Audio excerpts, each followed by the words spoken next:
Hey, everybody, welcome to the Grow Yourself podcast. I'm your host, Kevin McNulty, and this is your personal development school of growth, where each week my guests and I will bring and break down big ideas and practices that will help you learn, grow, and succeed in life. Thanks for checking us out. Now let the growth begin. Hey, everybody, welcome back to another episode of Grow Yourself, the podcast, that I like to say, where personal growth meets real life. And today we're diving into a conversation that I think touches, every part of your life. Frankly, your success, your body, your mind, the energy that fuels all of that, by the way.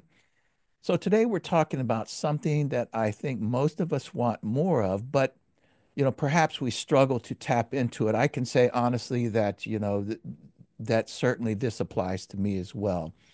And what I'm talking about is energy.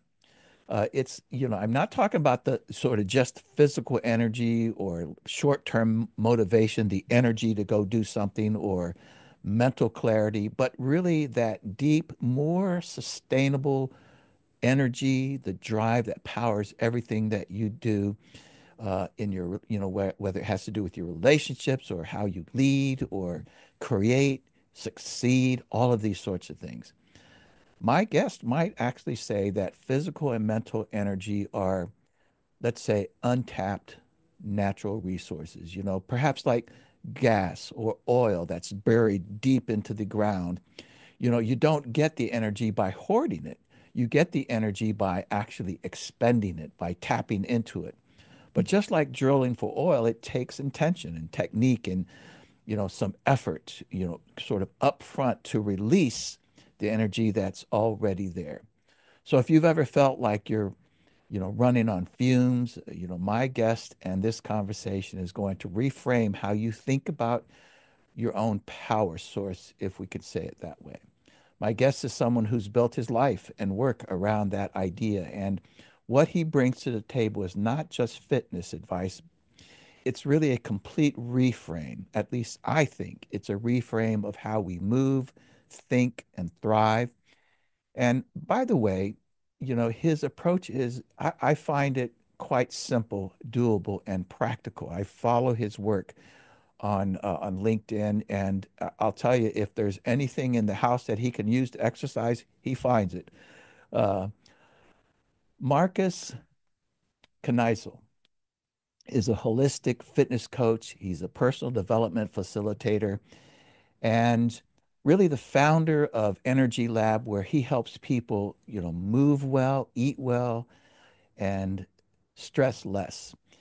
His work blends functional strength training, mobility, and mindfulness to unlock, what he calls a body mind fitness experience, helping high performers and even normal people access more energy, reduce pain, and sustain well-being long term.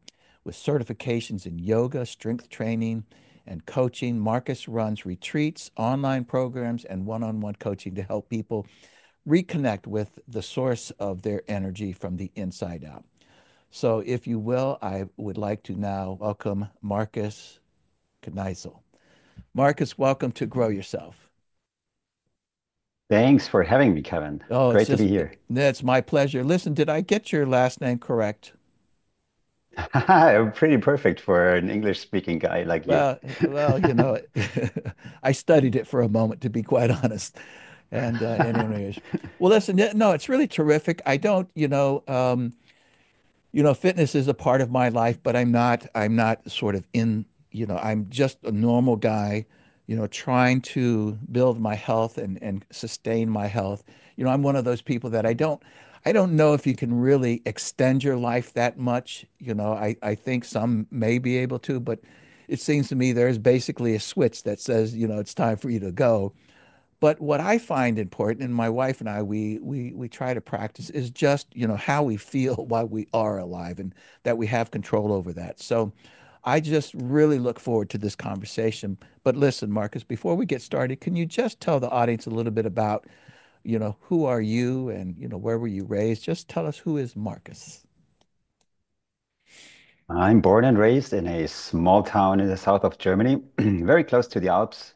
Yeah. And I grew up as a sports person. I started skiing at the age of 3, tennis at 5, and then track and field at 7. And just like I dived into everything sports related that I liked, which also came with a couple of injuries over time, but that's Sure. normal.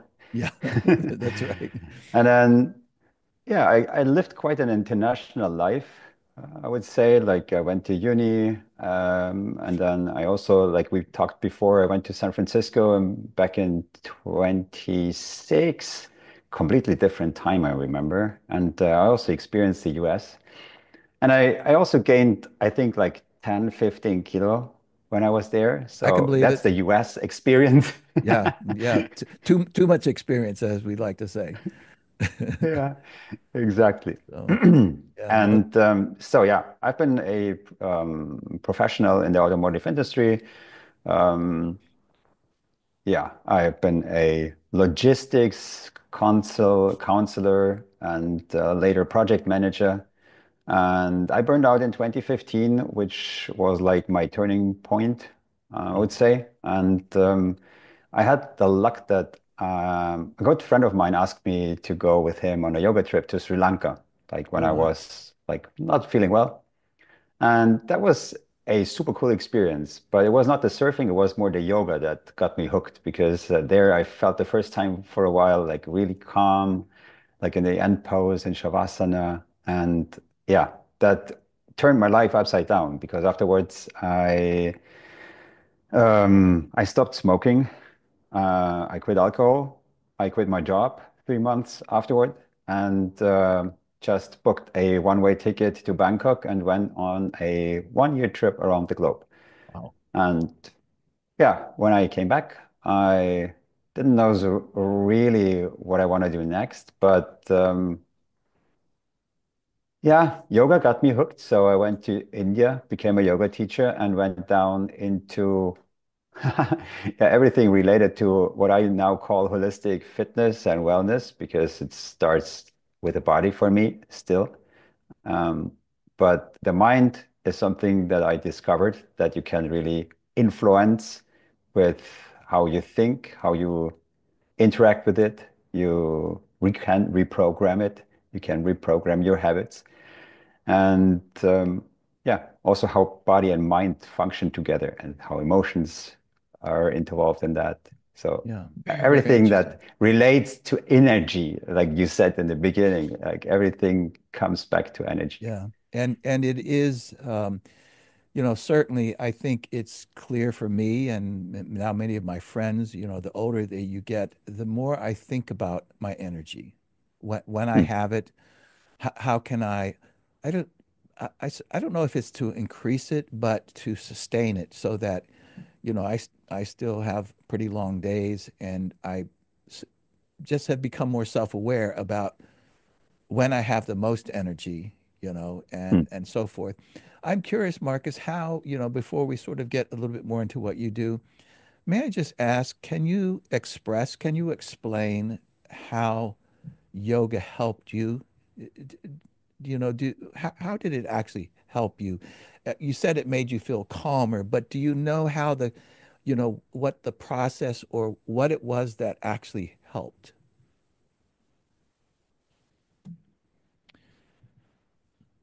After years and years of practice, I would say it's the mindful part that is the most important one because it connects you to you.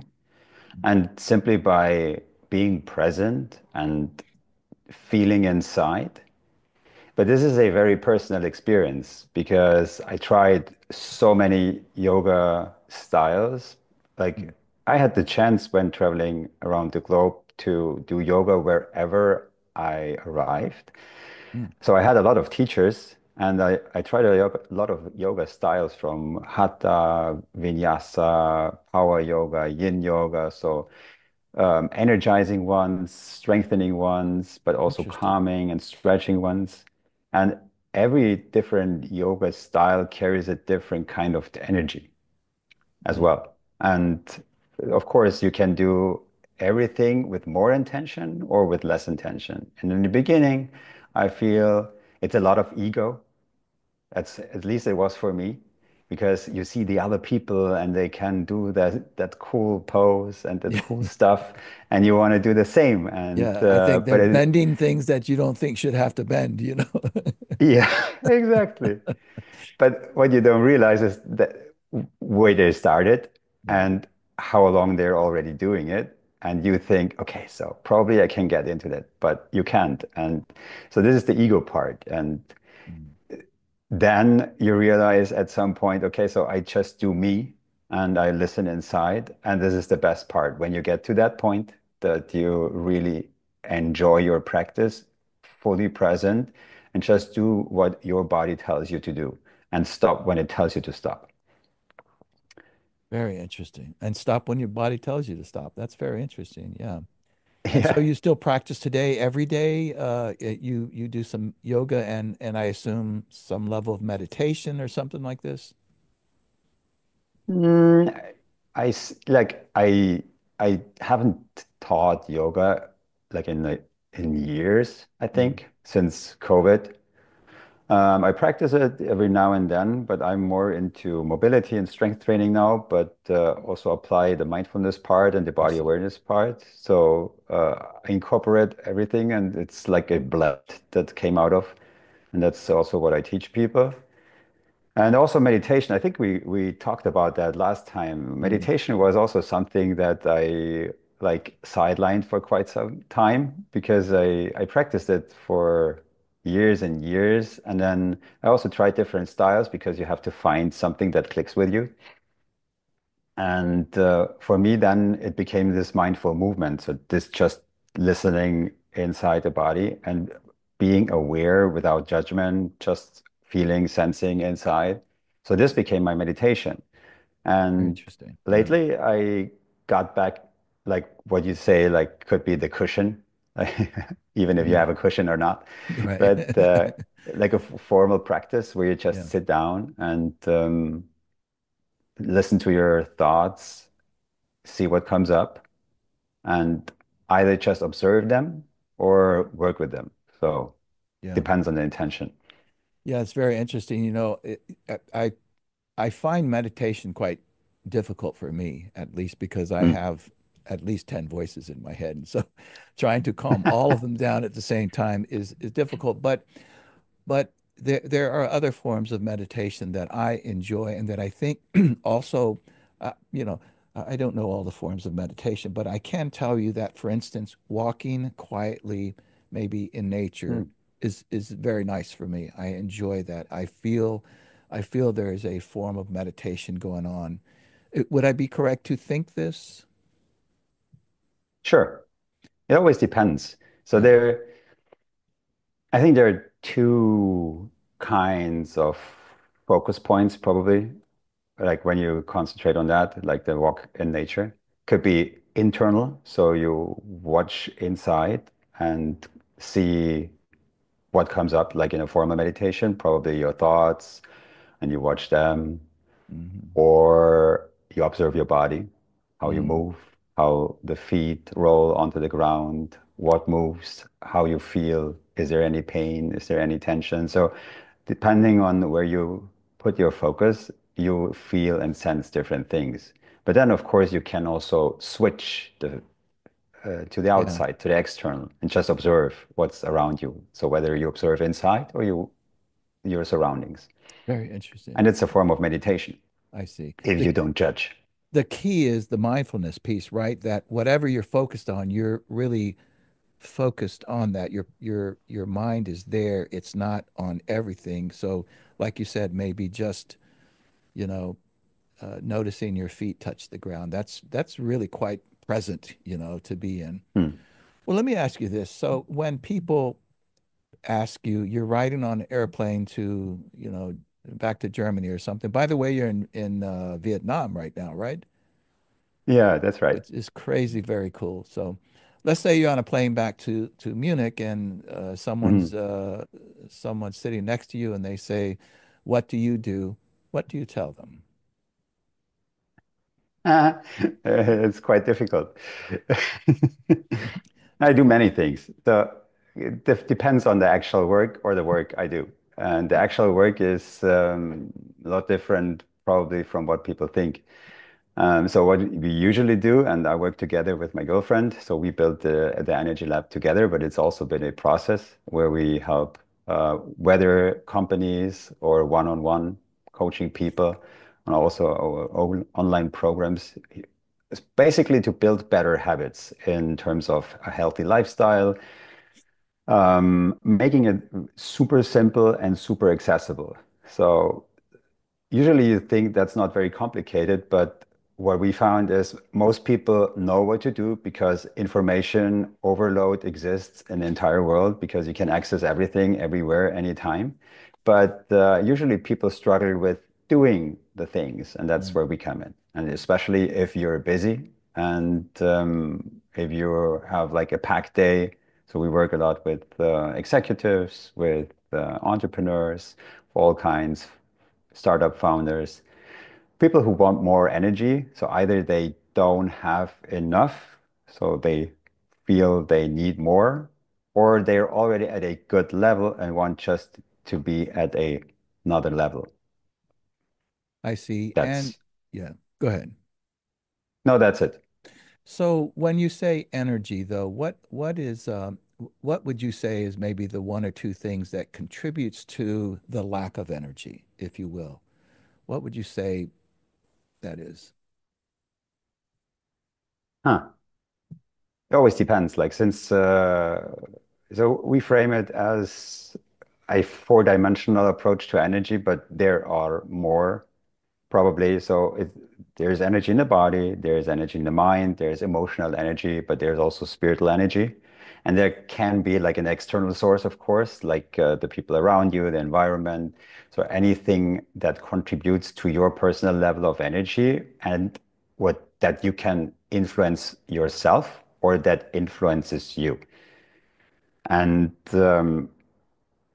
one or two things is difficult because of course, like one thing that probably drains most people nowadays is stress in general, and Okay. that is probably, yeah, it is. It could be physical stress, like just the environment you're in. Like if you're in a big city like New York, San Francisco, there's a lot of stuff going on, and the entire environment is super fast paced, and you don't even realize how stressed you are.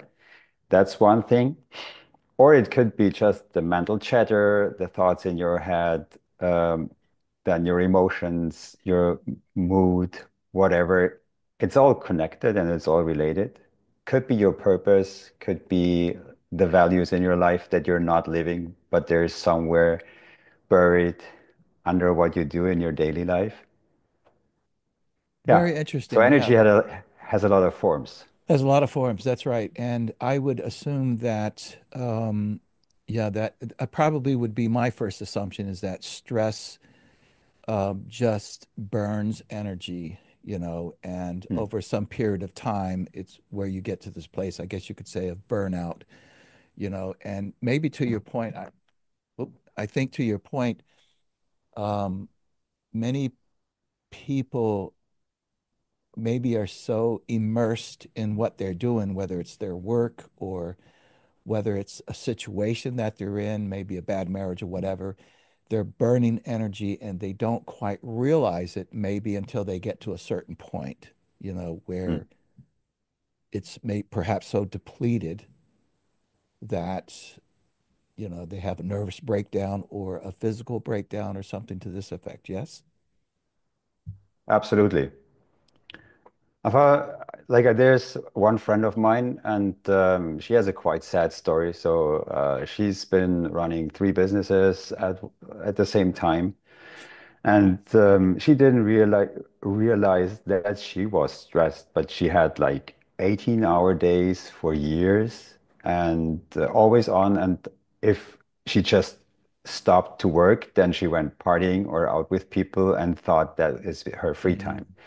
And it led to a condition. I have no idea what it's called, even not in German, but basically her cells are so depleted on a cellular level that she can't produce energy anymore. Oh my. So she's in recovery for the past, I think, 3 years or 4 years now. And this is something that she understood after, like, really, that's what I call hitting rock bottom. So if I say I was burned out, that's like kindergarten.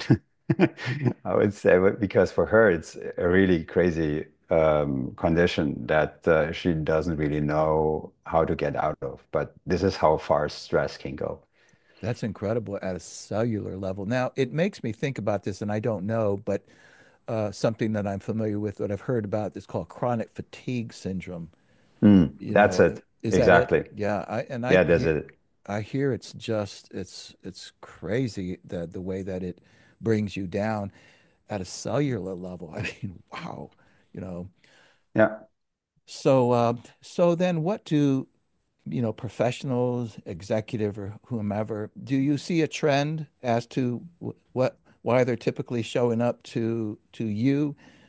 What is their main reason that they come to you or that they need from you or whatever the case might be? Obviously, there's Since individual situations, but is there a common theme that you see?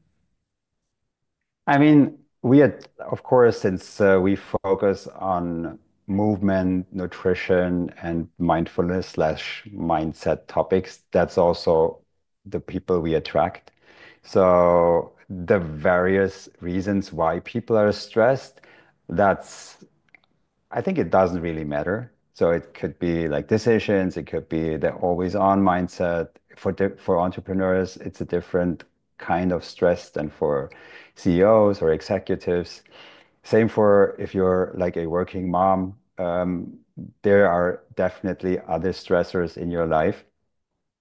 But we found that like those simple habits, like eating in a certain way, not only what you eat, but also how you eat. And that's where mindfulness as well comes in. So you just like do eat what you have in front of you and don't do anything else. No conversation, no TV, no scrolling your smartphone or whatever, no reading newspaper, so just eating. So this already can change a lot.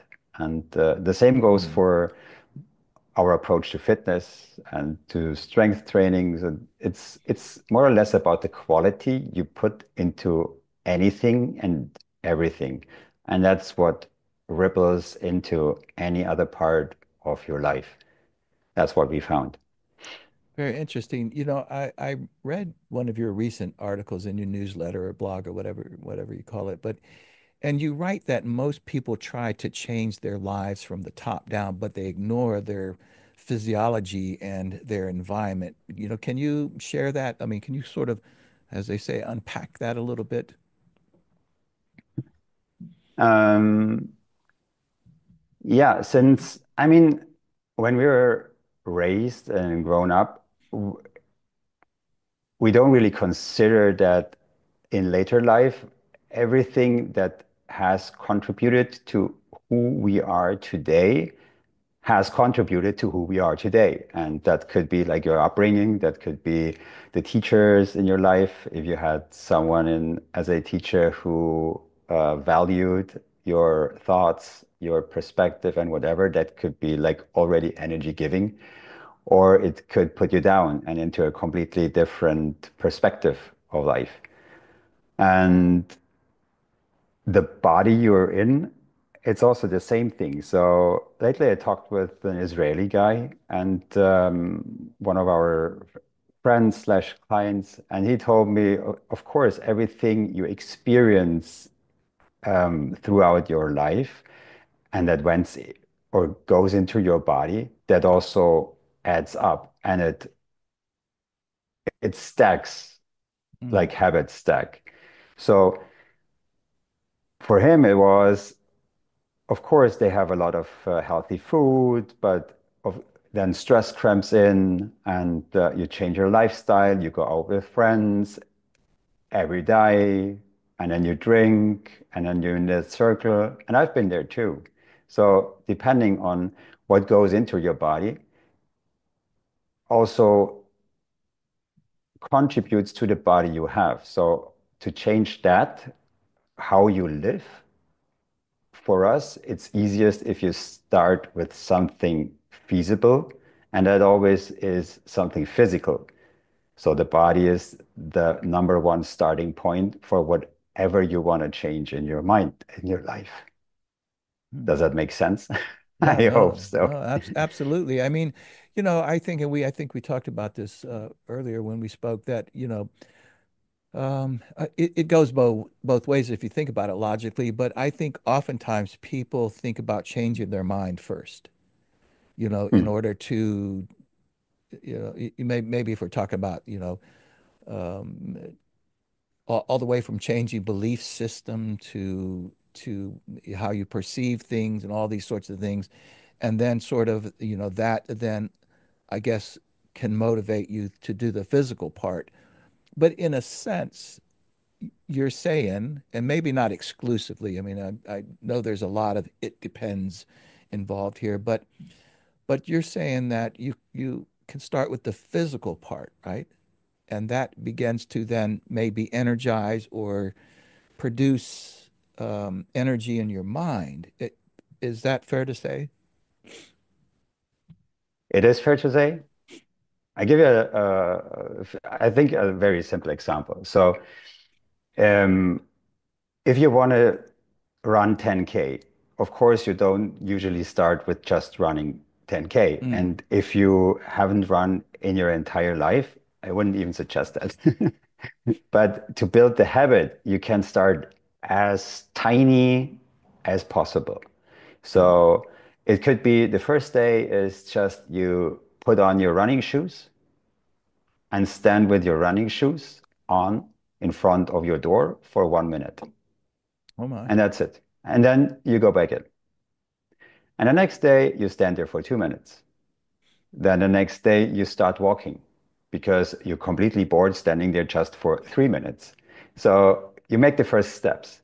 Mm. And then you take it further. And then you go from like this 3 minutes to 5 minutes. You go for 1,000 steps, for 2,000 steps. Whatever you do that is more than the day before, of course, adds up. And it also builds energy over time because then you realize, okay, I can do that. That's cool. Mm. So there's this loop that you realize, okay, I can do that. Check. And then the next day you try a bit more. So you push your limits a little bit further. That's the famous comfort zone. So you push your boundaries a little bit further. And then yeah, you just don't stop. I think that's the entire secret. I Just yeah. continue. No, I love what you're saying there, and I love the idea where you're talking about just little steps, because it's almost like almost uh, an analogy there. I guess you could say that, you know, when psychologists are working with you to overcome anxiety, let's say anxiety of flying, they Hmm, do a similar tactic from the standpoint that maybe the first thing that they do is bring you to an airport and you just stand outside hmm. and you don't go in. And they keep going until I think some even have facilities where they have an airplane there, and at some point they just let you stand on the inside of the airplane. And it's this systematic small changes that make you become more and more interesting. You're getting outside of your comfort zone to then become a little more comfortable and then a little more comfortable until you're finally at that point. And it's very effective. And it sounds like you're intentionally or unintentionally subscribing the same or prescribing the same thing, is this slow Yeah, because it walk must be towards. simple. It Mm, must be simple. It must be easy. It must be accessible, of course. And there is, yeah, if you read Atomic Habits, then mm, of course there are similar suggestions, yeah. but it also says that there should be some reward for you. But I feel for it depends. So I think for physical exercise and whatever you do in that regard the energy you create and the comfort in your life that is just better than before, this is already the reward. Very And you nice. probably don't feel that after a week or two, but you certainly will feel it after a month, after two, after 3 months. So, yeah. That's But very, that's very, very that's good. the Yeah. hardest part. That's the hardest part because most people they subscribe to a gym and then they go for a couple of times, Yeah. then they just drop it. And we don't make it about the gym. We make it about movement. So I like that you mentioned in the beginning that I can use basically anything Yeah, I saw to you with work a out set of with. stairs and you had like the stairs and you had these rings and I was like, wow, that's incredible right there. Yeah, that's funny. I mean that's I think that's just one of my creativities. But yeah, I mean, basically, if you know how to train your body in a certain way and what movements you need to do. So basically, it's just push pull, for example, that always helps. Mm. If you think of that, that's the very, very basics. And there you can use anything. So I also taught people who travel a lot just to use the towel, for example, that you get into in the hotel room and you wrap it around the door and you can also do rows there. So it's just a little bit fantasy required to think of that stuff. Yeah, or But yeah. imagination. Yeah. Well, no, that's very, very good because I know, I am very creative with my excuses about why I don't act, why I missed the gym or something like this. But to your point, you know, I can literally get up from my desk here and go stand over in the open space of my office and just, do this, or whatever. I mean, right. And that's, I think, what I really like about you. And to be honest with you, it's what made me go, I want to talk to this guy because I just saw you taking all these simple practices and incorporate them. And you don't have to have some big gym membership. Um, and I think that's one of the big keys is, as you just said it, it's it's accessible. You just have to be maybe a little bit creative or to watch Marcus here on LinkedIn and other places, and he'll show you exactly how to do it, right? Yeah. So Marcus, I do want to ask you a little bit about developing habits. I mean, it seems like over Hmm. the years they have changed this, how many days it takes to build a habit. I don't even know if you think about that in terms of how many days, but what are your thoughts about um, building habits, particularly when it comes to let's just say exercising? What are the keys that you think are the way to do this? Can we get to that question again? I want to Sure, just like share something because there is this please. notion that a habit takes like 21 days to build and then 90 days to lock in and then half a year to change, whatever. Like I don't remember I Yeah, don't even care. Because what I realized is when I stopped smoking, for example, I read this, like I smoked for 20 years, even as a sporty person, but that was just like one of the super bad habits I had. sure. And I read this book from, I think, Alan Carr, he's called, Simply a Non-Smoker. Or I don't know what it's in English.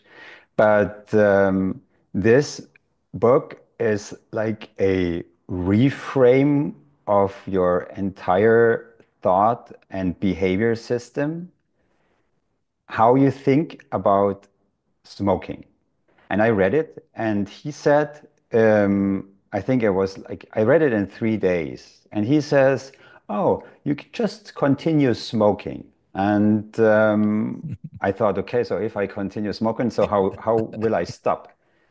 But he reframes basically every situation a smoker usually smokes in. So, like the coffee with a cigarette, and Yes. then the cigarette after lunch, the cigarette after dinner, or whatever the situation is. So he names all of them. And I didn't even realize that I wasn't smoking on day 3. And then I came to the last page, and there's only one sentence, and it says, so congratulations, now you're a non-smoker. The only thing you have to do is never touch a cigarette again.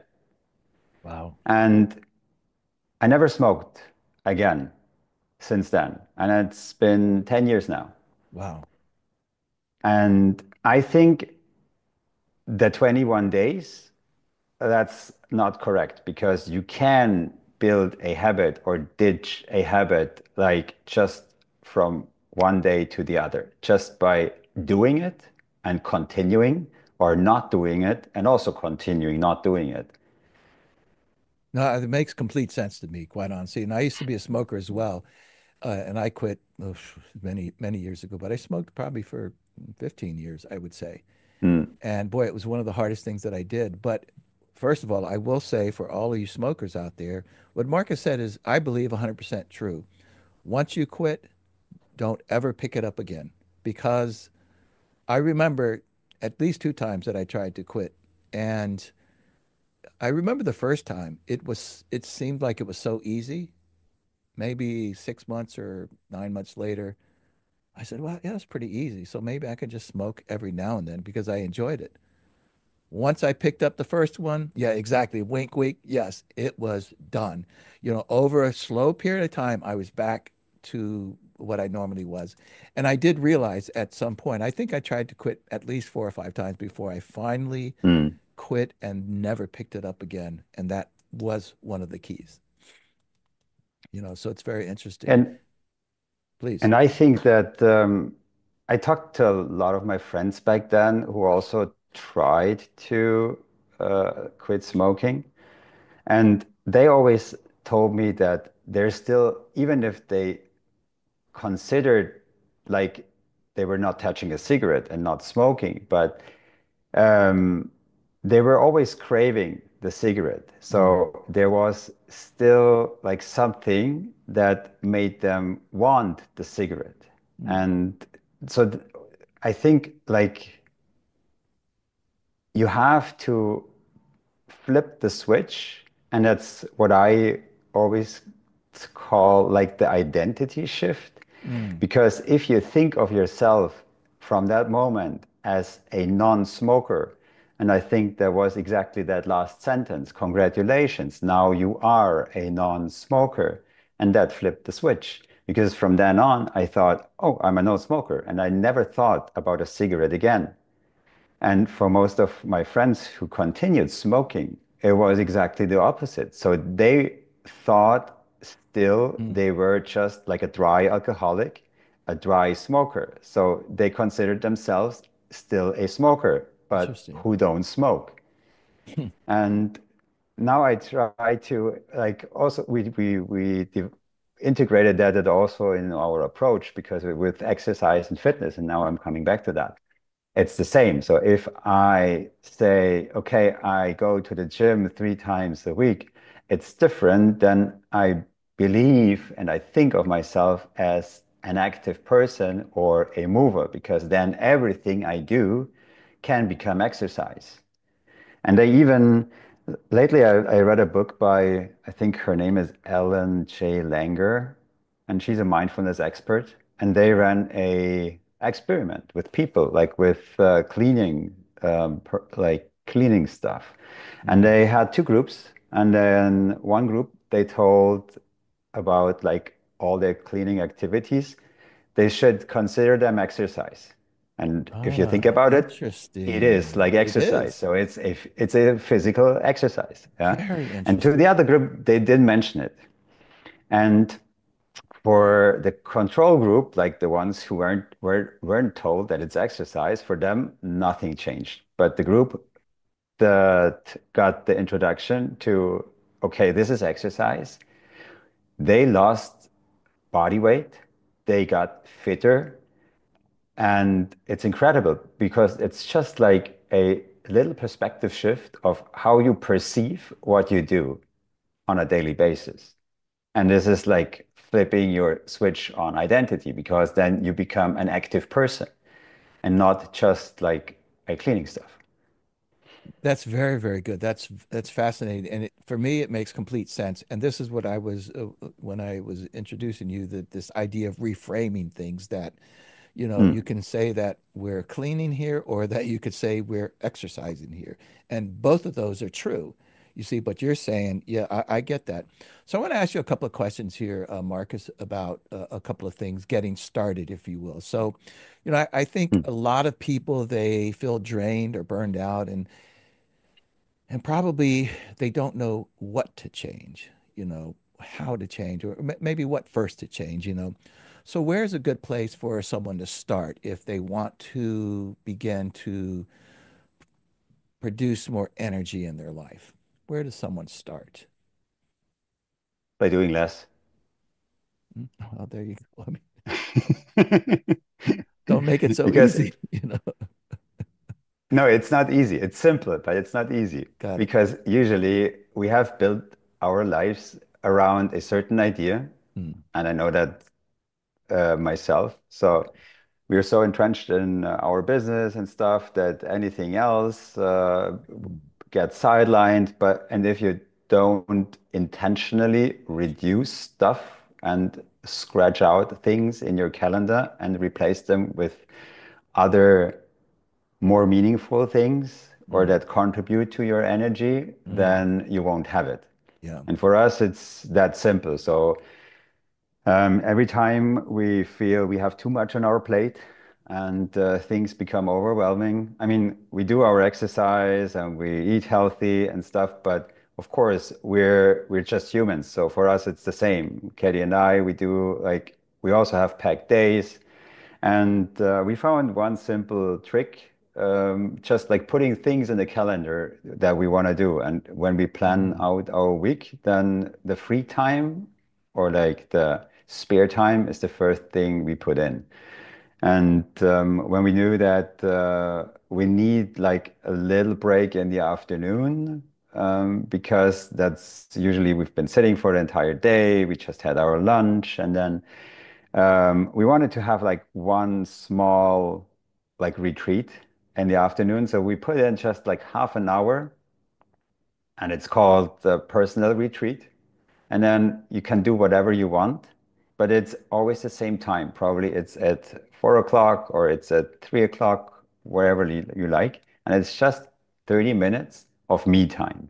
And you do whatever you like. You can go for a walk, you can go for like cycling around the block or go out into nature. Best you go outside because if you sit the entire day, then sitting down and meditating probably isn't that the best because you sit again. So I would always recommend something active. But of course, it's also that you want to understand yourself better over time, what you like, what is entirely yours, what gives you energy. And that's basically what we usually start with. So we do like this energy assessment, and it's very simple. So it's just observing yourself over a week or so and noting down what gives you energy and what drains it. It's easiest done with meetings or with people. You can go into depth here, but you start at a surface level. So probably one task that you feel is giving you energy, you can mark that with a green marker. And then one task that is draining your energy, you can mark that with a red marker. And then after that 1 week, you have a clear picture of what's giving you energy and what's draining it. And then you just reduce the red stuff and do more of the wow. green stuff.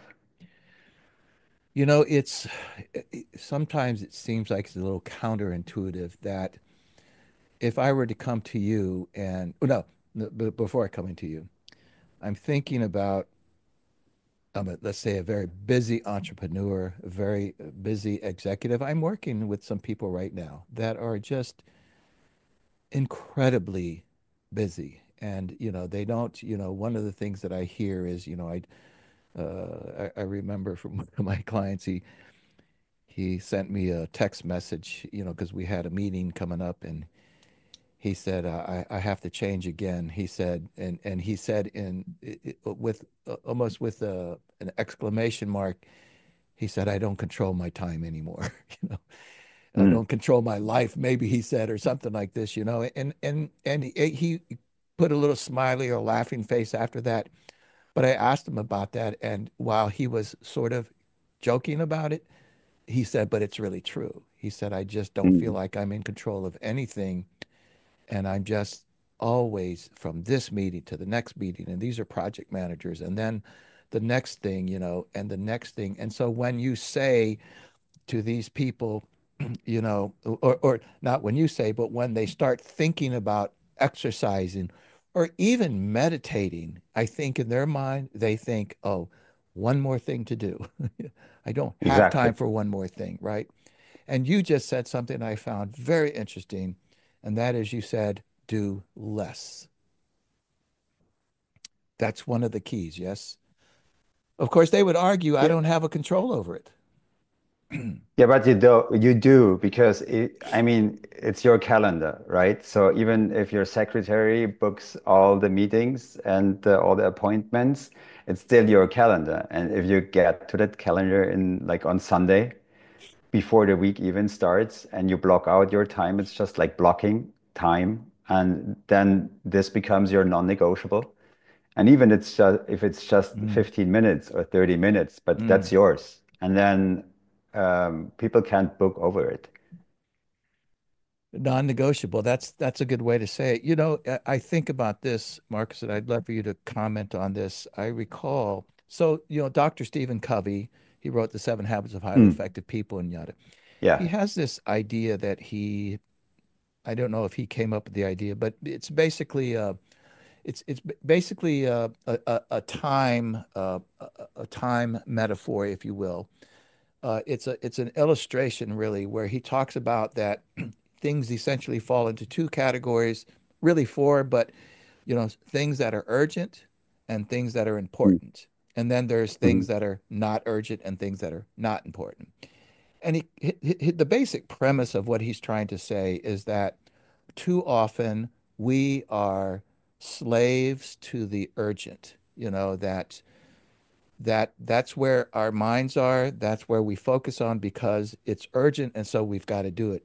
And his contention was that if you don't pay attention to the things that are important and perhaps not urgent, this is where you run into trouble. And so I use the analogy of a marriage that um, we get married, we're we become comfortable with it. We may even take it for granted, and therefore don't pay attention to each other. Not in a real way. We have kids, and your focus now turns on the kids and the career and all of these things. And then 20 years later, one of the spouses walks the other and says, "Hey, I don't think I like you anymore, and so I'm going to leave." And then the other person goes, "Oh," in their mind, "Oh, let me hurry up and fix this. Now it's urgent." I remember I yeah. had a client one time, and we were talking about these sorts of things, and I just asked him, I asked him to take away an assignment of listing the 10 most important things in your life. So he came back to the next session. I said, show me what you have. And he started, and I put him on the board. He started off with God. His spirituality was the most important thing to him. The next Mm, thing was his wife, was the most important. And then he goes on and goes on. And so he lists all these things. And I did this for a reason because I suspected something about him. And I said, so let me ask you, how much time do you spend with God? And his reaction was this. I mm. said, how much time do you spend with your wife? He goes, is she really a priority? He goes like this, and was saying what many of us say. And, and that is that in my mind, in my belief, I do truly believe that these are the most important things to me. But when it comes to taking action or actually doing these things, i.e., the important things that are not urgent, that's where people fail. And so I don't even, I'm not even sure what my question is behind this idea, but I would assume it's the same thing with respect to physical and mental energy and wellness. And that is that, um, COVID, people spent all their time sitting and not doing anything. And over Mm. a couple of years period of time, even for the kids in school, over just 2 year period of time, many people, including myself, started suffering from health issues because we weren't Mm. moving. I didn't think about Yeah. it the level at which I was doing this, right? And so I guess I'm just interested in your comments about this idea of taking care of the important before they become urgent. I'm absolutely 100% with you. And I read one acronym a couple of years ago, and it's called WIN. What's important now? Oh, So if you I like want to that. win, then what's important now? And yeah, it's that simple because what you said, the usually everything is urgent. And if you do a task list, then prioritization could be quite difficult because you could prioritize everything because everything seems usually urgent. And I like the idea that you put like the important stuff first. And that's why our days usually start with hydration. Also something super simple. So just drinking a glass of water, or in winter, it's squeezed lemon, warm water, a little bit of honey, and that's it. And this is like jug like that. So it's already half a liter, or I don't know what it's in ounces. Hmm. But yeah, that's how you start your day. And then you already are on. And then exercise could mean anything. Could be like just 5 or 10 minutes, or it could be a 45 or 1 hour session. It doesn't really matter, but it sets the tone of the day. And if you can already check that off, like right in the morning, then you're done and you don't have to worry about it anymore. And that's probably like the two simplest things you can do in the morning, and you're done for the day. And if you do that every day and you don't stop, then it's a pretty healthy habit. Yeah. That's fabulous. And one of the things that made me think about the important versus urgent is what you just said earlier, that you things that you prioritize, that when you're setting up your schedule, the first thing that you do is you put in your retreat time or something like this, and you said the non-negotiables, which I Mm, love that idea that, 4 o'clock, I'm going to go take a walk. This is my retreat time, and it's not negotiable. yeah. And I love this idea. And Again, if it's with your wife, yeah. it's if it's about relationships or stuff, then it's probably like at least one dinner a week with your wife, or you make it a habit that I don't know how it was for you, but like have family dinner. So this is a Mhm. non-negotiable that the entire family comes together. So if it's not for breakfast or for lunch, but at least for dinner every day we meet. And that's super important, I think, that Again, you yes. build those. I mean, that's like building your own culture. And how you shape that, you can also shape that into company culture, but you have to do that intentionally. And whatever you prioritize, that gets like attention. So where attention goes, energy flows, right? Yeah. No, I love that. Again, I'll say this again that I just so appreciate the idea that you make this simple. Again, maybe not easy, but simple for people to understand, to just reframe things and to just do something, as you said, a small habit or a small thing in the morning. Drink a glass of water. Um, prioritize those things that are most important to you. Put them in your schedule and make them non-negotiable, you know. You say, I believe, Marcus, that you say that movement is not just about fitness, but self-awareness. And so, how can people start, using movement as a tool for growth and clarity, maybe even personal transformation? Mm, By the way, I I think you love how just you stop and think first. You do that. It's one of the maybe the first guests that I've had. Every question I've asked, you've always stopped and thought first. I like that. there are so many answers to that. Yeah. It's very German of I you, by mean, the way, yeah, okay. to Good think, to okay, know. there's a lot of, Um, It always depends. I mean, to make that very simple, you start with something that you like in terms of movement to build that habit. So it's yeah. always easiest to go into something that you already like, and to go back to something you already liked as a kid probably is the best idea. So if you liked a certain kind of sport or a certain kind of movement, then this would be like to restart that habit. That would be the easiest. And then you go with your interest. So whatever sparks your interest, then try it. And that's basically the entire idea about why we called it the energy lab, because we want to experiment, because the individuality comes with experimenting with stuff, what you like, what you don't like, what fits your life, what fits your lifestyle, and what pulls you into the direction you want to go. And of course, movement is, it can become anything you like. So that's why I don't call it fitness. Strength training is a certain type of movement. Acrobatics could be movement. Everything could be Mm, movement. So it's just like a container word, but it also can be super subtle and internal.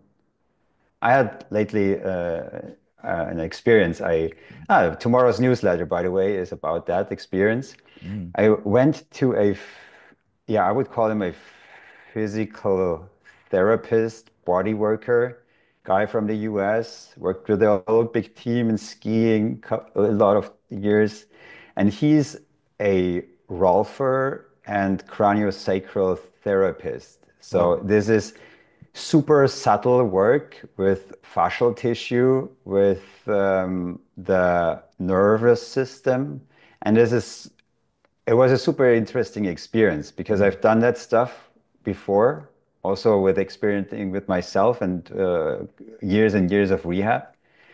But how he framed it, that was super interesting. And he just said, okay, you use micro movement and micro engagement. Because sometimes when we are stuck in a pattern, in a physical pattern, that you always move into a certain direction and your biomechanics are off, then it helps to engage certain muscles and certain muscle groups only at a 2 to 3% engagement level. And that is so subtle that you don't, like, from the outside, you wouldn't notice it. interesting. But it's like a super micro engagement, and it changes the nervous system because it gives your nervous system a different impulse.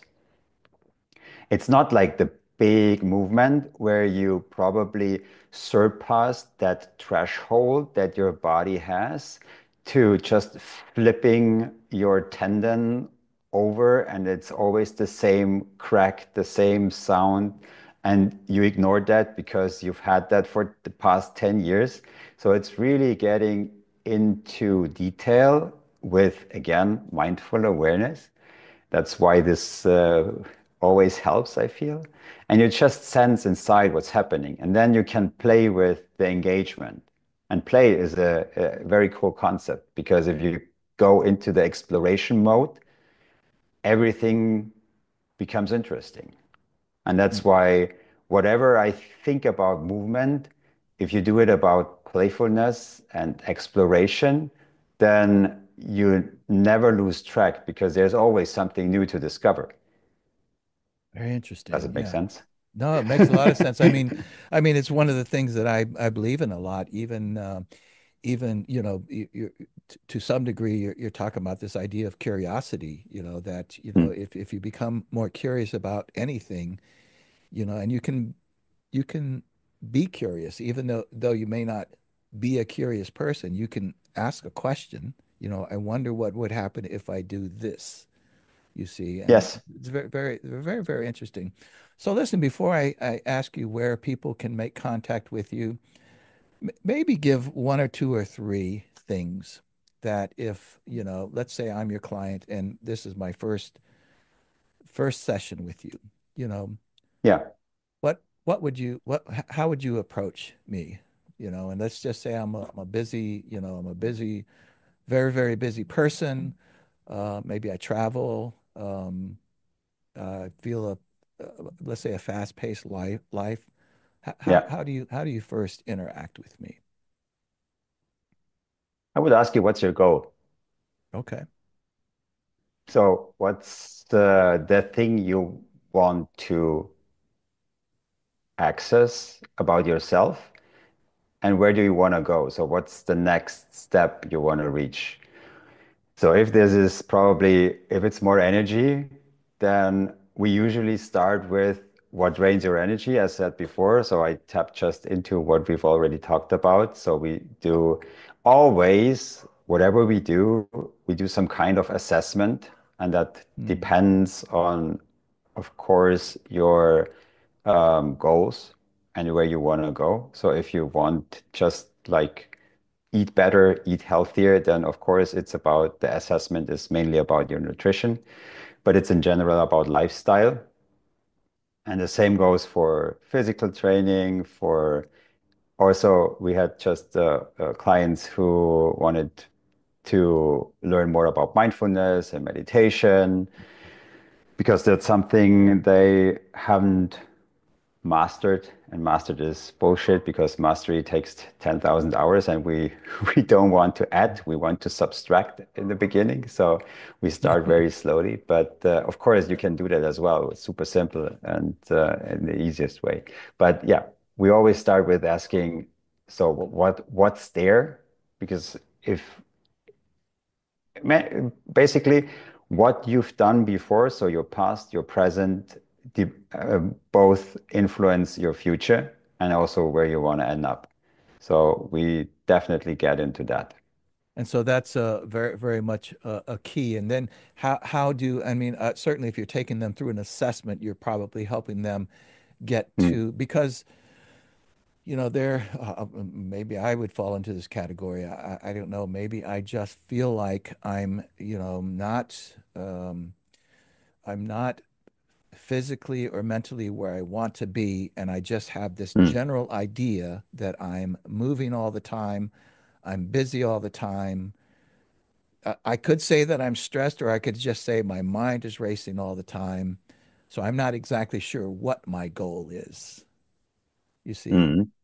And I think, I don't know, do you run into people like this who really, they just don't, they can't even process this. They just know that maybe just intuitively or intellectually, they understand I cannot keep up this pace of traveling, eating junk food, constantly in business. My mind's always racing.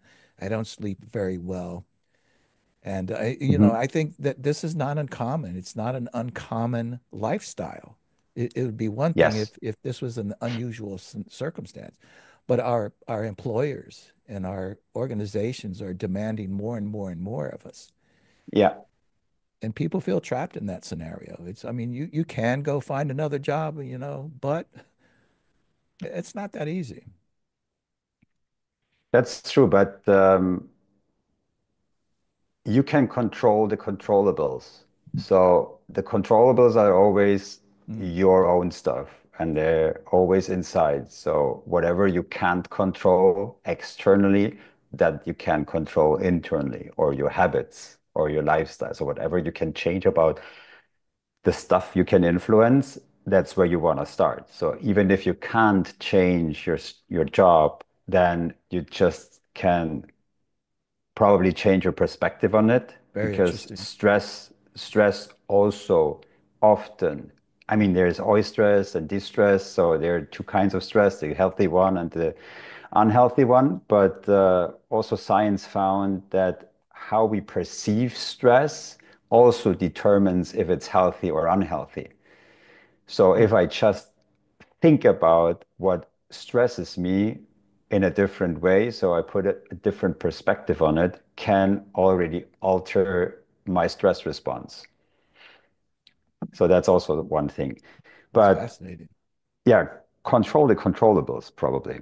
And Yeah, that's why we start with the physical, because that's the easiest things we can control. And some of the easiest, very easiest things are breathing and thinking. Of course, then we're not in the body. With breathing, we are. With thinking, we're not. But if exercise is probably not your thing now, then we just start with breathing yeah. Gosh, you because just that's a tool yeah, everyone yeah, you can use and yes. anywhere and anytime. I've been learning more and more about breathing and the power of, for instance, just basic deep breaths, Hmm. and so many people are talking about it some talk about it in different ways. You're probably familiar with Wim Hof, yeah, Yeah. who he has his own techniques, including, jumping in cold baths and breathing a certain way and others. But I think the bottom line is that I'm learning is that more intentional, deep breathing is very important and very simple to do. Yeah, like my recommendation to de-stress uh, in a very simple way is just double your exhales to the inhales. That's the simplest technique you can use. And you can also do that progressively. So you start probably with counting to three for the inhale and then counting to six on the exhale. Very And interesting. if you feel comfortable with that, then you increase that. So you inhale for four and exhale for eight. Or then you inhale for five, exhale for 10. So not one after the other, but one week this, then after second week you increase that number, third week you increase as well. And wherever you feel that you can go further, probably it's a really slow 10-second inhale and a Wow. 20-second exhale. So this is really deep, calm breathing. But it will definitely alter your stress response in a super good way. Wow. And there's science behind this as to why you double the exhale from the inhale. Yes, there is. It's also a very old yoga pranayama technique. Hmm. And they're like basically all the breathing techniques that we know today, I believe, are based in yogic pranayama practices because they were the first ones who written them down. Hmm. And everything else is just experimenting with whatever came out of that. And also Wim Hof breathing are certain techniques he developed on pranayama techniques. Oh, I believe, never talked to him personally, but yeah. Yeah. yeah. So there That's is science behind because it yeah. stimulates the vagus nerve. If you exhale slower and longer, so the exhale calms the nervous system down, and the inhales, you can test it yourself. So Hmm. if you inhale fast and rigid, then this is already the energy push. Good So if you point. want Yeah. more energy in the morning, then you do just like sort of a hyperventilation. It's like, Mm. Yeah. Oh then my. this is like the starting the rocket. And then Yeah. if you want to calm that down, it's like, Very interesting. This makes sense and you too. feel that Yes. immediately. Yes. Yes. Very good. Wow. I could talk to you for hours, Marcus. Well, listen, would you share Yourself. maybe a little bit with the audience? Maybe again, it could be a little bit of who you work with and where people can find you. Feel free to just share anything that can help the people know where they can make contact with you or whatever.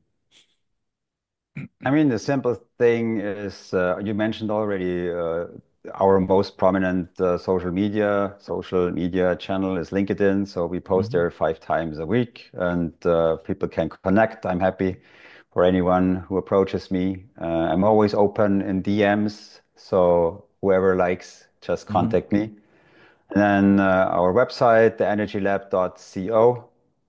This is where you can find all our stuff, our newsletter, articles, online programs, Mm. all our um, coaching programs. And we also run a retreat in Sicily this June Mm. for the ones who still want to travel, like from the US. It might Yeah. not be like the nearest, but it's a super nice scenery. And there we go through a 6 day program where we go through completely body, mind, emotions, and integration in life.